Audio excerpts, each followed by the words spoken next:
오늘 작은 자야 안심하라 라는 제목으로 말씀을 나누겠습니다. 세번역에는 이렇게 나와 있죠. 아이야 내 죄가 용서받았다 이렇게 번역이 되어 있는데 세번역이 언어의 느낌을 더 잘 살리는 경우가 있지만 오늘 본문만큼은 개역 개정이 조금 더 원어의 느낌을 잘 가져오는 것 같아서 본문의 내용을 가지고 작은 자야 안심하라 라는 제목으로 잡아보았습니다. 예수님의 사역은 갈릴리 사역과 예루살렘 사역으로 구분이 됩니다. 갈릴리 사역 그리고 예루살렘 사역입니다. 예루살렘은 예수님께서 이제 십자가에 달려 돌아가시기 전에 이제 나귀를 타시고 예루살렘 성에 이제 입성하신 그 이후의 사역들을 말하고요.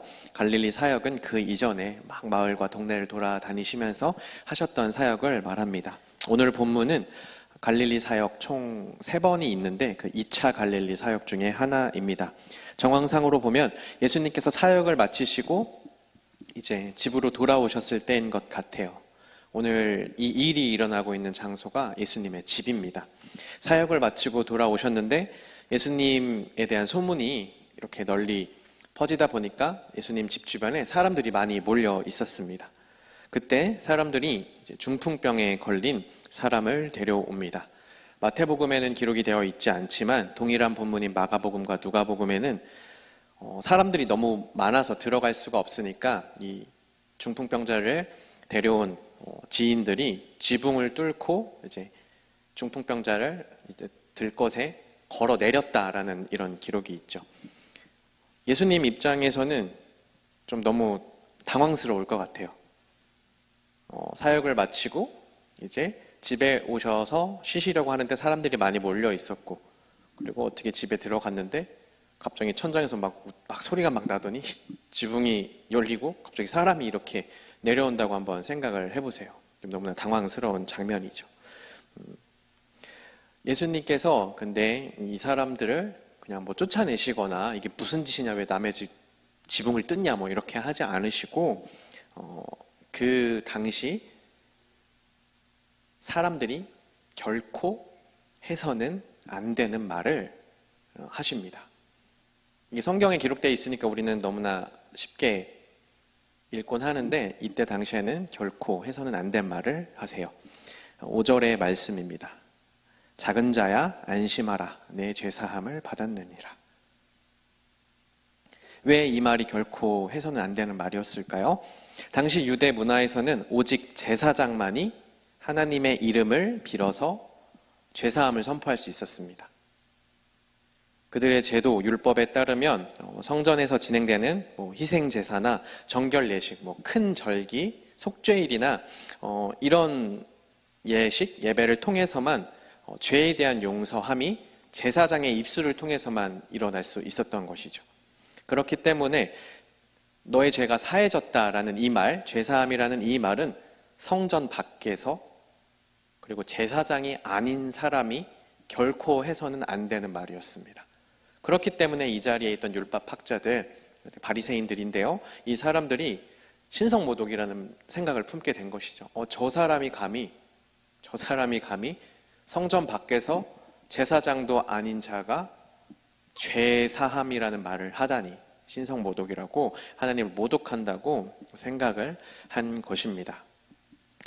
이런 배경을 가지고 오늘 말씀을 여러분 들으셨으면 좋겠는데요.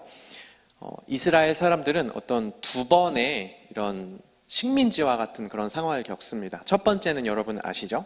애굽에서, 이집트에서 노예 생활을 하고 모세를 통해서 이제 출애굽을 한 다음에 광야를 거쳐서 가나안 땅에 들어갑니다. 가나안 땅에 들어가서 이제 나라를 세우죠. 이스라엘이라는 나라를 세우고 사울 왕, 다윗 왕, 솔로몬 왕, 3명의 왕을 지내는 동안은 이제 나라가 하나였는데 그 이후부터는 마치 우리나라처럼 남유다와 북이스라엘로 이렇게 나눠져서 이제 오랜 시간이 지내게 됩니다. 오랜 시간이 지나고 이제 북이스라엘이 아수르라는 나라에 멸망을 합니다.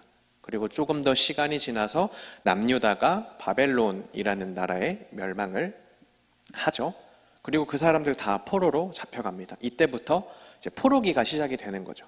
어떤 두 번째 이전에는 이집트의 지배를 받고 주권이 없이 그렇게 살았는데 이제 또 시간이 흘러서 하나님께 제대로 돌이키지 못한 하나님의 백성들이 바벨론에서 포로기로 살아가야 하는 것입니다. 바벨론 포로기가 끝나고 이스라엘 백성들이 돌아왔지만 여전히 그 주권이 회복되기보다는 다른 나라의 지배를 받습니다. 오늘 성경 본문에서는 로마의 지배를 받고 있었죠. 이 이스라엘로 돌아온 백성들이 크게 4가지 모습으로 각자 하나님의 나라를 기다렸습니다. 여러분 지금 하나님의 나라를 기다리십니까? 좀 우리에게는 좀 먼 일이죠. 좀 실감이 잘 안 나잖아요. 근데 바벨론에서 돌아와서 이제 막 어떤 삶의 여건들을 챙겨가면서 살았던 그 사람들은 하나님의 나라를 정말 절실하게 기다렸습니다. 우리처럼 좀 막연한 그런 느낌은 아니었습니다. 총 4가지 모습이 있었다고 해요. 첫 번째 모습은 정치적으로 저항하는 거였습니다. 이스라엘이 어떤 무장하고 혁명을 일으켜서 저 이방 세력을 무너뜨려야 한다라고 이렇게 주장하면서 실제로 테러도 하고 그런 일들이 있었죠. 막 폭동도 일으키고 소요도 일으켰습니다. 근데 대부분 로마 권력에 의해서 무력으로 탄압되고 그 본보기로 어떻게 됐죠? 십자가에 이제 매달렸습니다. 여러분 혹시 다른 나라 미국 드라마 이런 거 좋아하시는 분들은 스파르타쿠스라는 그 드라마를 보셨을지 모르겠는데 거기서 노예가 막 폭동 같은 걸 일으키잖아요. 근데 나중에 다 진압이 돼서 그 노예들이 그 길가에 한 20개의 십자가가 걸리고 거기에 이렇게 다 십자가에 못 박혀서 죽는 모습이 나옵니다. 로마가 이제 자기들에게 반항하는 자들은 그렇게 처형을 했던 것이죠. 두 번째 세력은 집권 세력에 협조하는 어떻게 보면은 이제 타협하는 사람들이었습니다. 제사장들과 사두개인들 대부분의 사람들이 이제 그 로마의 집권 세력이랑 결탁을 하고 일종의 타협을 하고 그렇게 하면서 그냥 성전에서 제사 잘 드리고 이렇게 우리가 살다 보면 하나님께서 그 뜻을 이루실 것이다라는 어떤 지극히 타협적이고 어떻게 보면 좀 신앙인의 모습이 아닌 그런 모습으로 나름의 모습으로 하나님의 나라를 기다렸습니다. 그리고 세 번째는 오늘 본문에 나오는 바리새인들인데 바리새인들은 이제 성전 중심이 아니에요. 회당 중심입니다.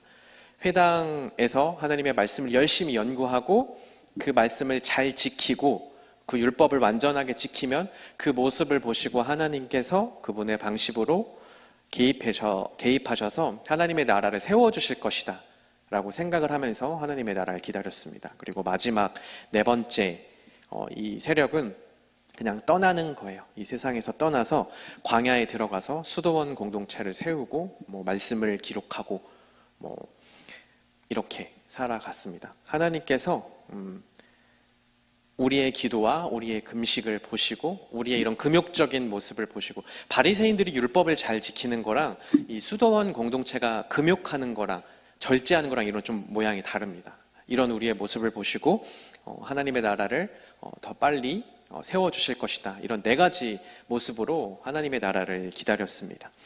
바리새인들은 그들이 율법을 잘 준수하면 이스라엘을 억압하고 있는 이방인들을 심판하고 자기 백성을 구원하실 그런 환경이 만들어진다라고 생각을 했습니다. 그렇기 때문에 하나님의 나라를 이야기하는 사람을 보면은 관심을 가지는 거죠. 나와 뜻을 같이 하는 사람인가? 하고 확인을 하는 그런 일들을 한 겁니다. 예수라는 사람이 주목을 받고 막 영향을 많이 끼쳤습니다. 그래서 바리새인들이 저 사람도 하나님 나라에 대해 얘기하네. 한번 가서 뭐라고 하는지, 어떤 가치관을 가지고 있는지, 어떤 생각을 가지고 있는지 이렇게 가서 정탐같이 한 것이죠. 경계를 했던 것 같습니다. 그런데 그렇게 경계를 하면서 이 사람이 무슨 얘기를 하나 보자라고 그 자리에 와 있었는데 이 예수라는 사람이 성전 안에서 제사장들이 하나님의 이름을 빌어서만 할 수 있는 죄사함을 자신 스스로 내려버리는 것입니다. 그래서 그들은 속으로 이 사람이 하나님을 모독한다. 하나님만이 하실 수 있는 일을 자기가 뭔데 하느냐. 신성모독이라고 생각을 하는 것이죠. 그런데 이 마음을 예수님께서 아시고 너희들이 지금 어찌해서 악한 생각을 품고 있느냐 이렇게 말씀하시면서 그 다음에 권세에 대해서 말씀을 하세요. 내가 이런 권세가 있는 것을 너희에게 말하려고 한다. 마태복음에는 권세라고 번역된 이 엑수시아라는 단어는 단순한 어떤 할 수 있는 능력이라는 뜻이 아닙니다. 조금은 복합적인 의미인데 자격, 행할 수 있는 자격과 그 능력이 결합되어 있다고 보면 돼요. 이렇게 표현하면 여러분들에게 이해가 좀 쉬울지 모르겠는데 고칠 수 있다, 할 수 있다는 능력이죠. 그리고 고칠 수 있으며 그런 자격이 충분히 된다 라는 건 좀 의미가 다르잖아요. 권세라는 것은 그런 것입니다. 할 수 있으며 그런 자격이 있다라는 게 엑수시아, 권세라는 단어인데 저는 보통 이거를 권위라고 표현을 합니다. 여러분에게 권위라고 하면은 어떤 느낌이세요?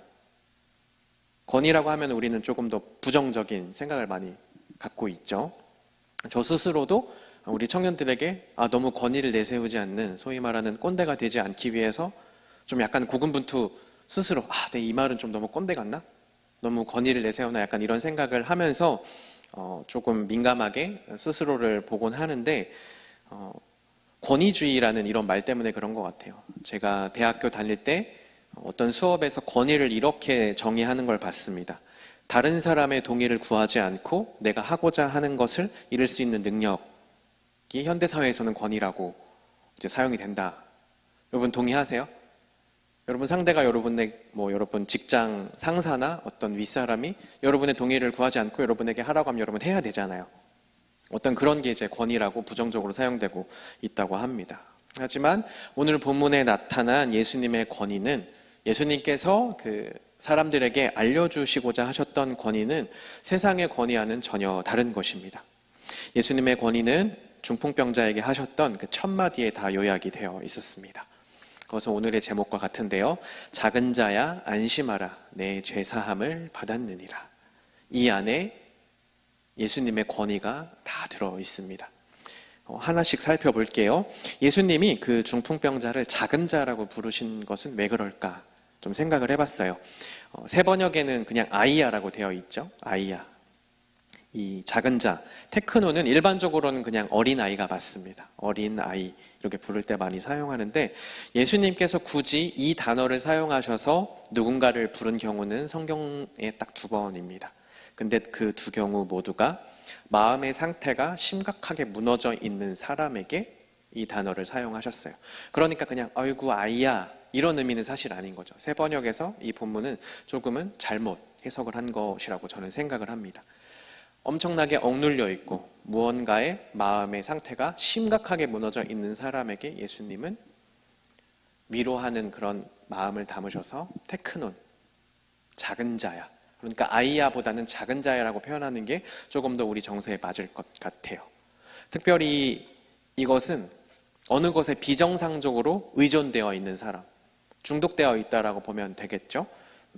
어떤 것에 대한 욕구나 애착심이 너무나 심하고 그것에 빠져 있고 그것에서 스스로 벗어날 수 없는 사람, 그 운명에서 이게 잘못됐다는 것도 알아요. 내가 여기서 빠져나가야 된다는 것도 아는데 그냥 늪에 빠져서 막 허우적대면서 살아가는 것처럼 그런 상태에 있는 사람을 예수님께서는 테크논이라고 아이야, 작은 자라고 부르셨습니다. 또한 성경에서 중풍병이라고 번역된 오늘 본문에 나오는 파랄리티코스라는 단어도 중풍병이라고 하면 우린 그냥 신체적인 질병만을 생각하지만 이 단어는 상당히 넓은 의미로 육체적으로 뿐만 아니라 사회적으로, 감성적으로, 경제적으로, 심지어 영적으로 무능한 상태에 있는 사람에게 이 단어가 사용이 되었습니다.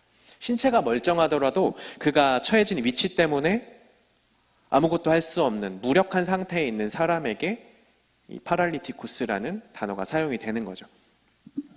그러니까 그는 단순히 몸이 아픈 사람이 아니었던 겁니다. 몸이 아프기도 했겠죠. 몸이 아프기도 했겠지만 어떤 것에 비정상적으로 의존되어 있고 그것은 죄악이었을 것입니다.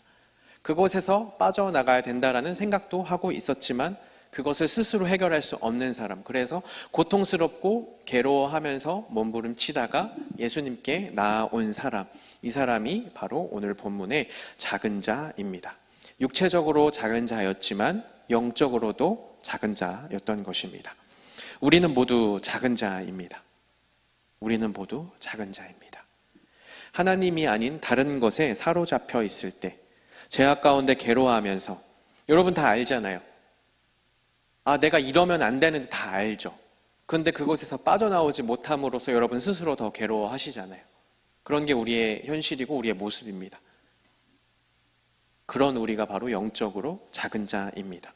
우리의 몸이, 우리의 육체가 이 중풍병자처럼 이렇게 육체가 뒤틀려 있지는 않다고 할지라도 하나님께 온전히 의지하지 못하고 죄악 가운데 빠져서 그것을 스스로 해결하지 못하고 허우적거리면서 괴로워하는 우리가 마음과 영이 뒤틀려 있는 영적인 중풍병을 가진 작은 자인 것입니다.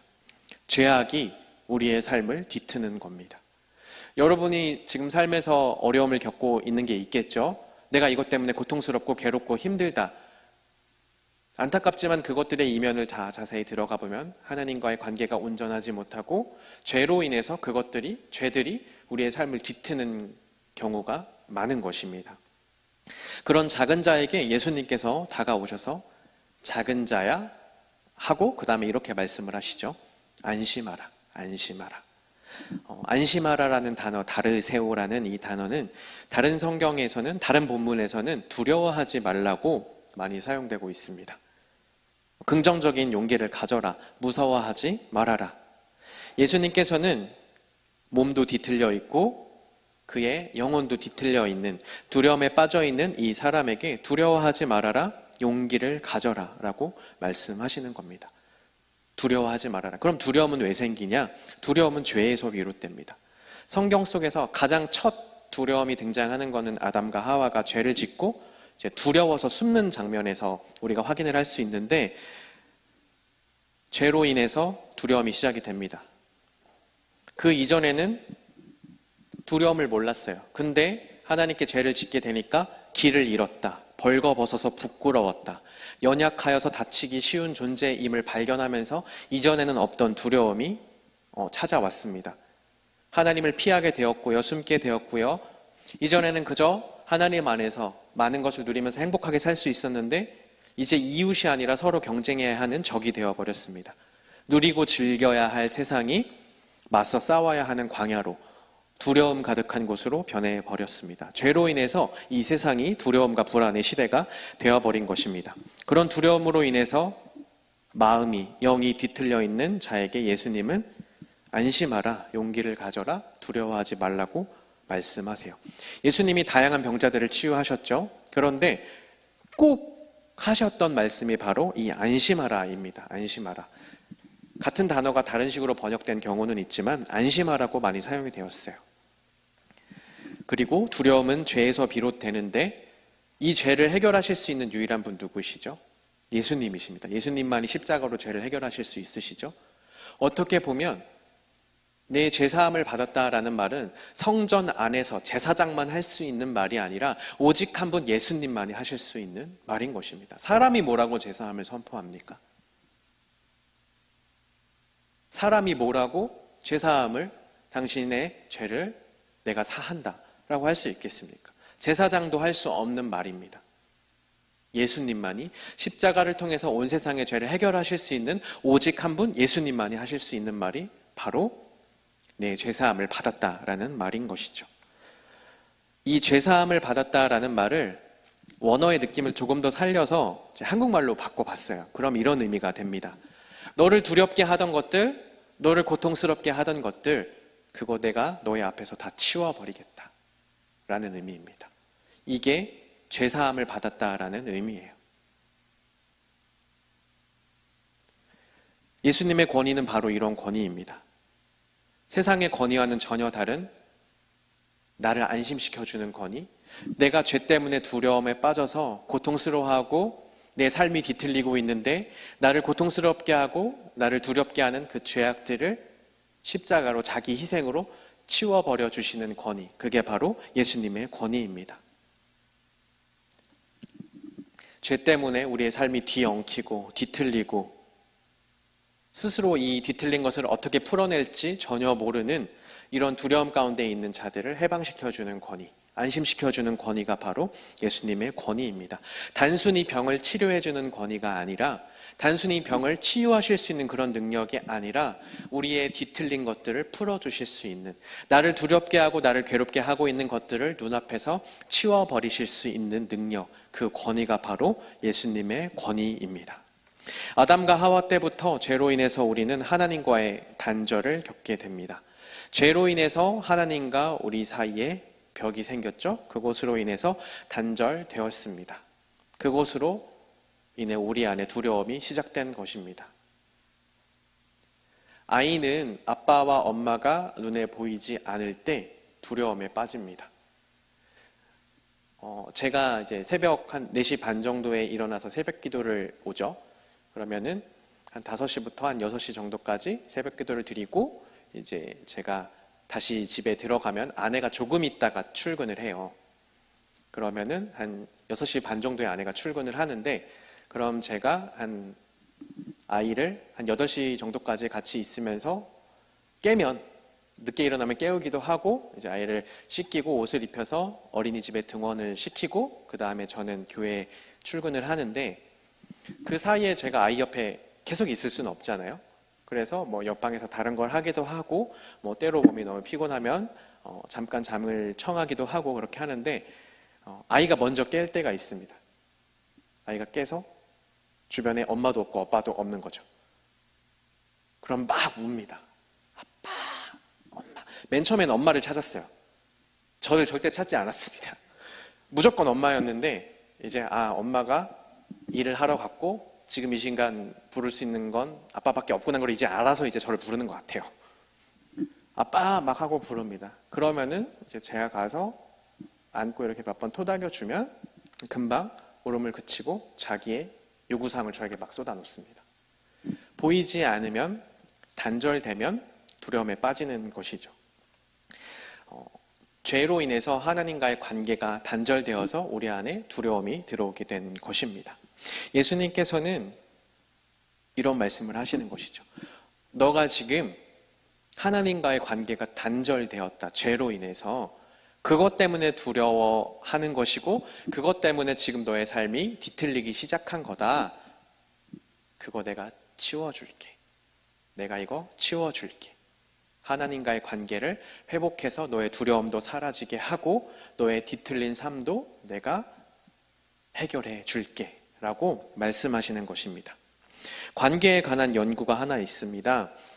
파병을 나갔던, 이제 우리나라도 뭐 다른 나라로 파병을 가기도 하고 그러는데, 지금은 뭐 그런 경우가 어떤지 모르겠어요. 근데 예전에 파병을 나갔던 군인들이 너무 전쟁의 참상이 참혹하니까 그것을 이겨내려고 많은 군인들이 이제 마약에 빠지게 된다고 합니다. 그리고 마약에 중독이 되는 거죠. 파병이 끝나고 전쟁 후에 이제 본국으로 돌아올 때 그럼 이제 걱정을 할 거 아니에요. 저 마약에 중독된 사람들이 그대로 이제 나라에 들어와도 될까? 뭐 가족으로 돌아와도 될까? 이런 우려를 하면서 뭐 이 연구가 진행이 된 것 같은데, 여러분 어떨 것 같으세요? 돌아왔을 때. 다 그런 건 아니지만 많은 경우에 특별한 치료 없이 이 마약 중독이 해소된다고 합니다. 참 신기하죠. 저는 막 그냥 치료를 하지 않고 뭐 가족들이 힘들게 하고 막 그런 상상을 좀 했는데, 물론 그런 경우도 있어요. 물론 그런 경우도 있지만 많은 경우에 그냥 아무런 문제 없이 그냥 그 중독도 해소가 된다고 합니다. 그래서 이 연구에서는 이것을 이렇게 결론을 내려요.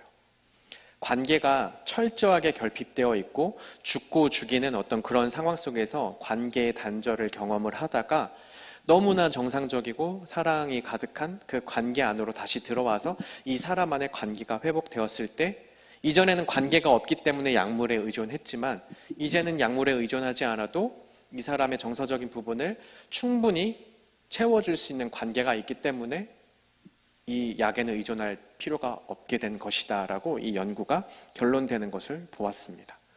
그리고 제가 전에 중등부 사역을 할 때 한 친구가 좀 스마트폰을 되게 많이 했나 봐요. 방학에 너 요즘 방학인데 뭐 하냐 했더니 핸드폰 한대요. 스마트폰 한대요. 스마트폰으로 뭐 하는데? 게임 한대요. 얼마나 하는데? 8시간 한대요. 8시간? 좀 당황했어요. 제가 상상한 숫자가 아니었기 때문에 8시간? 근데 이 부모님이 얘 지금 중독이라고. 뭐 중독이 맞죠? 8시간이면 중독이라고 봐야 될 수도 있을 것 같아요. 근데 좀 약간 자녀를 약간 중독자 취급하는 걸 봤어요.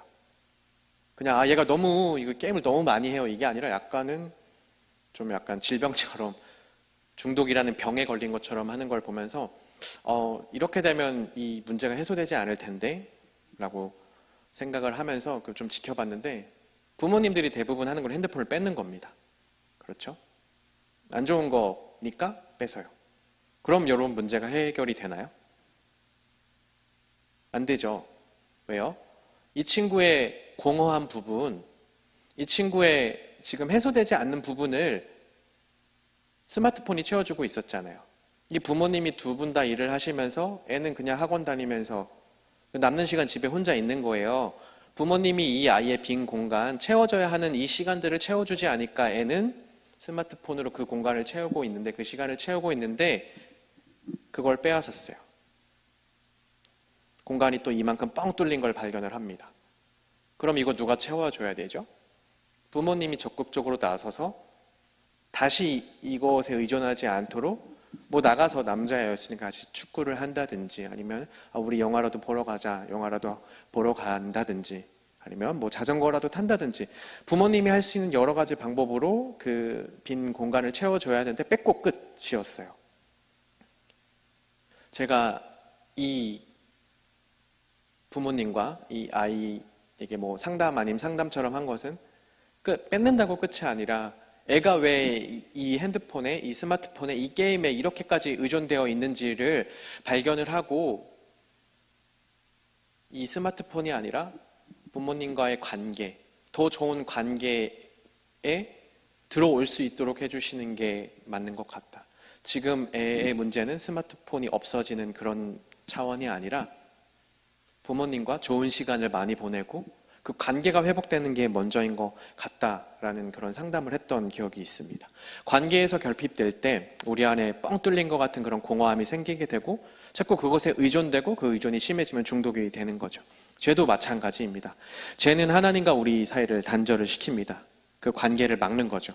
그 관계를 막으면 하나님과 우리 사이에 채워져야 하는 그런 관계로 인한 하나님과의 관계로 인해 우리 안에 채워지는 게 있는데 그게 없으니까 자꾸 우리가 다른 거를 찾는 겁니다. 자꾸 얽매이게 되는 거죠.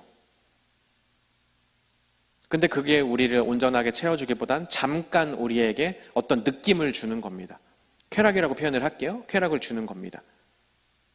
그래서 더 큰 쾌락을 찾다 보면 더 의존하게 되고 더 심하게 중독되게 되는 것이죠. 그 매임을 풀어낼 수 있는 유일한 길은 예수님 앞에 나아가는 겁니다. 그 죄의 문제, 그 두려움의 문제를 내 앞에서 치워버릴 수 있는 유일한 한 분, 예수님 앞에 나아가야지만 하나님과 우리 사이의 관계가 회복되고 내 삶에 하나님이 아닌 다른 거에 중독되어 있는, 다른 것에 얽매여 있는 것들이 해결되는 것입니다. 이 사람들이 그랬던 거예요. 투박하고 이치에 맞지 않아 보입니다. 여러분, 살면서 천장이 뚫려 본 적 있으세요? 없으시죠? 저는 전에 교회 사택에서 자다가 갑자기 막 우두두두 막 하더니 막 뭐가 떨어지는 듯한 소리가 나더니 제가 눈을 깜짝 놀라서 상황을 봤더니 그 형광등 이거 십자 모양대로 형광등이 거기 뭐 좀 제대로 안 박았는지 그게 후두둑 떨어져서 내 눈앞에 멈춰 있더라고요. 다행히 전선이 끊어지지 않았어요. 그대로 떨어졌으면 큰일 났겠죠. 너무나 사실은 뭐 천장이 뭐 소리가 나고 떨어지는 건 너무나 황당한 일인데 이치에 맞지 않고 투박해 보이는 거죠. 이제 집 구조가 다르니까 위에 얹어져 있는 걸 이렇게 드러내고 사람이 내릴 수 있는 뭐 그런 상황인 거예요. 집 구조가 우리나라랑 다르니까. 그렇다 할지라도 남의 집 뜯는 건 너무나 이상한 일이죠. 하지만 좀 투박해 보이고 이치에 맞지 않아 보이지만 지금 내 이 문제가 내 뒤틀려 있는 내 삶이 이것이 해결되는 유일한 길은 이것밖에 없다라고 생각하고 이상해 보이고 투박해 보이고 그런 모습이지만 이 사람들은 그렇게 한 겁니다. 예수님은 그 모습을 보시고 작은 자야, 내 죄사함을 받았다. 내가 너의 삶을 뒤틀리게 하고 너를 두려움에 빠지게 하는 그거 내가 치울게. 이렇게 말씀하시는 것이죠.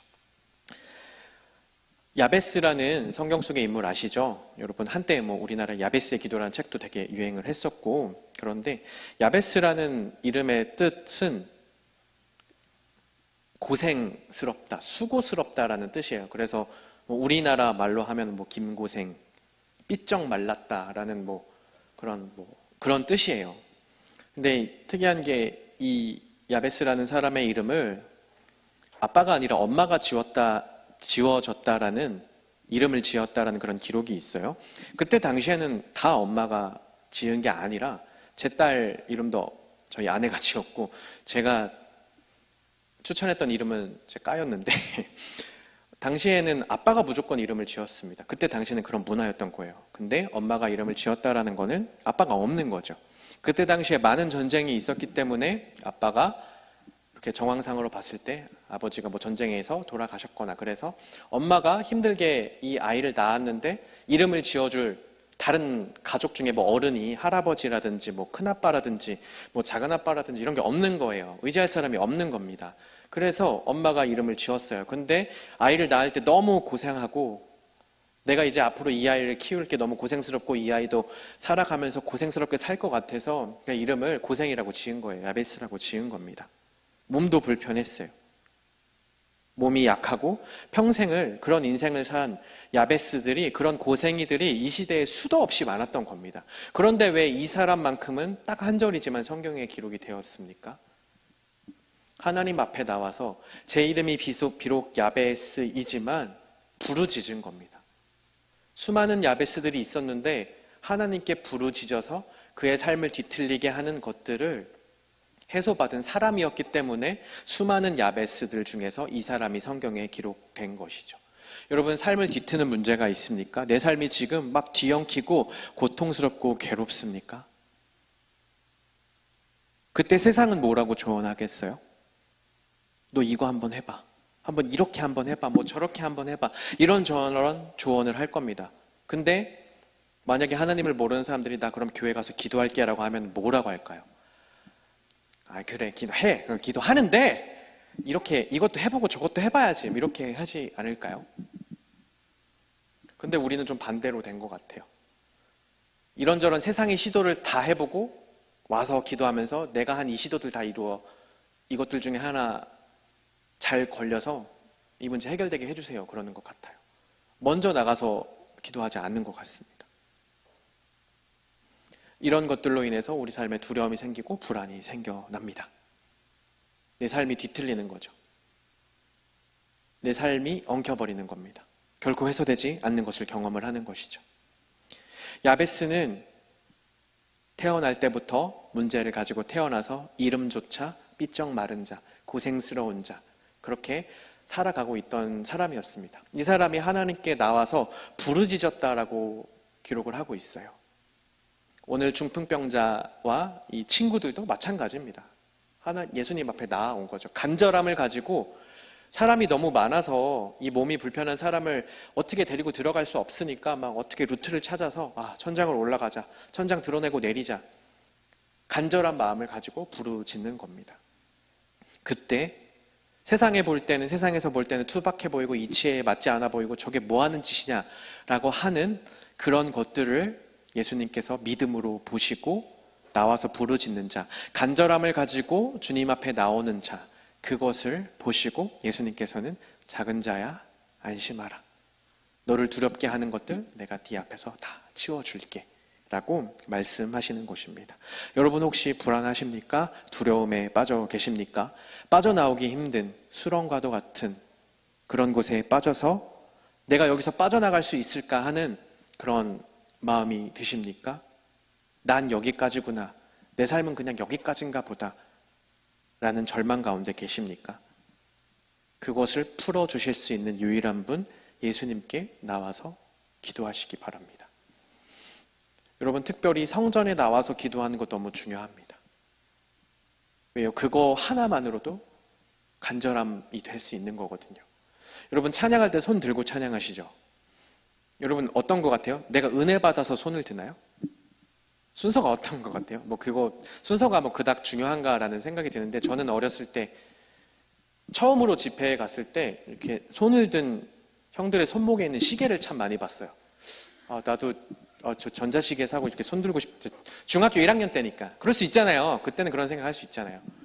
근데 이제 손을 들고 찬양하는 거, 무릎을 꿇고 기도하는 거, 그냥 내가 있는 자리에서 그냥 지하철에서 기도하는 거 이런 거 다 중요한데, 특별히 몸의 자세를 다르게 하고 기도하는 위치를 다르게 하고 기도하는 시간을 구별하는 거, 왜 그런 거예요?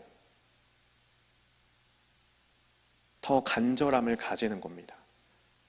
제가 전에 신대원은 한 학기에 한 번씩 그 수련회, 말씀사경회라고 수련회를 가요. 여러분 선한목자교회 유기선 목사님 아시죠? 그때 당시에 강사님이셨는데, 그리고 되게 유명한 목사님이고 말씀에 은혜가 있으신 분이셔서 되게 기대를 하고 집회에 들어갔어요. 근데 계속 제 안에 막히는 거예요. 막히는 겁니다. 말씀이 끝나고 기도회가 시작이 됐는데 찬양을 하면서 막 기도를 해 나가는데 이게 뚫리지 않는 겁니다. 그래서 손을 들었어요. 하나님, 저 뚫어주십시오 라고 손을 들었습니다. 근데 그래도 그 막힌 게 뚫리지 않는 겁니다. 그래서 두 손을 들었어요.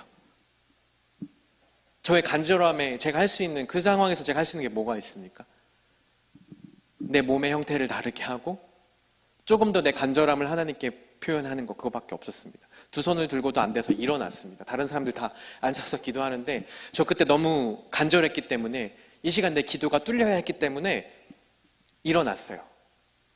일어나서 기도를 하는데 그래도 뚫리지 않는 겁니다. 그래서 힘을 잃고 진짜 그때 저 완전 털썩 주저앉았던 것 같아요. 털썩 주저앉아서 주님, 왜 이렇게 기도가 안 되죠? 지금 제가 왜 이렇게 막히죠? 근데 거기서 포기하지 않고 이제 옆으로 나와서 이제 무릎을 꿇고 제가 할 수 있는 최대한의 표현으로 고개를 땅에 쳐박고 기도를 시작을 했습니다. 그때 하나님께서 또 마음을 열어주시고 또 새로운 마음도 부어주시고 눈물을 허락하시고 기도 가운데 깊이 들어갈 수 있었습니다. 나를 막는 것들, 나를 두렵게 하는 것들, 내 삶을 뒤트는 것들, 그것들 해결받기 위해서 여러분의 시간을 다르게 하고 여러분의 기도하는 모습을 다르게 하고 기도하는 공간을 다르게 하고 조금 더 나를 불편하게, 내가 어떻게 하면 조금 더 간절하게 하나님께 부르짖을 수 있을지, 그런 것들을 고민하면서 기도하는 것이죠. C.S. 루이스는 이런 말을 합니다.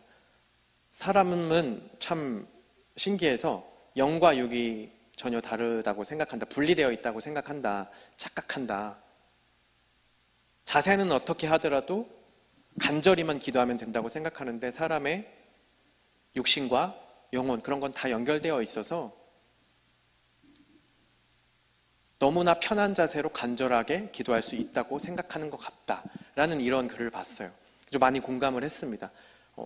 완전히 100% 동의할 수 없는 부분도 분명히 있었지만 그런 생각을 하게 되었어요. 여러분, 간절함을 가지고 여러분의 시간과 공간을 구분하여서 하나님께 나아와서 여러분의 두려움이 해소되게 해달라고. 예수님, 지금 내 앞에 있는 이 문제들, 나를 두렵게 하고 내 삶을 뒤틀고 있는 이 문제들 주님 치워버려 주십시오. 간절함을 가지고 여러분이 나올 수 있는 곳에 나오셔서 부르짖고 하나님 앞에 엎드리시기를 소망합니다. 그때 말씀하시는 겁니다. 나오기 전에 예수님이 찾아가셔서 이 중풍병자에게 찾아가셔서 그렇게 하셨다기보다 어느 시간에 예수님이 이렇게 말씀을 하신 거죠? 지붕을 뚫고 내려와서 예수님께 부르짖었을 때 그때 그가 말씀하시는 겁니다. 작은 자야 안심하라, 내 죄사함을 받았느니라. 여러분이 나와야 하는 것입니다. 여러분의 삶에 가지고 있는, 여러분의 삶을 뒤트는 문제들 그냥 가지고 있는다고 예수님이 알아서 그냥 치워주시는 게 아니라 여러분이 간절함을 가지고 앞에 나와서 부르짖고 그 앞에 내어놓을 때 예수님이 그때 말씀해 주시는 겁니다. 작은 자야 안심하라. 내 죄사함을 받았느니라. 기도하겠습니다. 하나님 아버지, 저희의 삶의 문제들, 우리를 두렵게 하는 것들, 내 삶을 뒤트는 것들, 주님 앞에 가지고 나올 수 있는 믿음을 허락하여 주시옵소서. 괴롭고 가지고는 있지만 내 스스로 벗어날 수는 없지만 그저 괴로워한다고 이것이 해결되는 것이 아닌데 저희들은 그저 가지고만 있고 그저 괴로워하고만 있었습니다. 주님, 시간을 구분하고 공간을 구분하고 예수님 앞에 그 권위에 이 모든 문제들을 주님 치워달라고 예수님의 권위 앞에 나와 부르짖을 수 있는 저희 성곽대교회 청년부 되게 하여 주시옵소서. 예수 그리스도의 이름으로 기도드립니다. 아멘.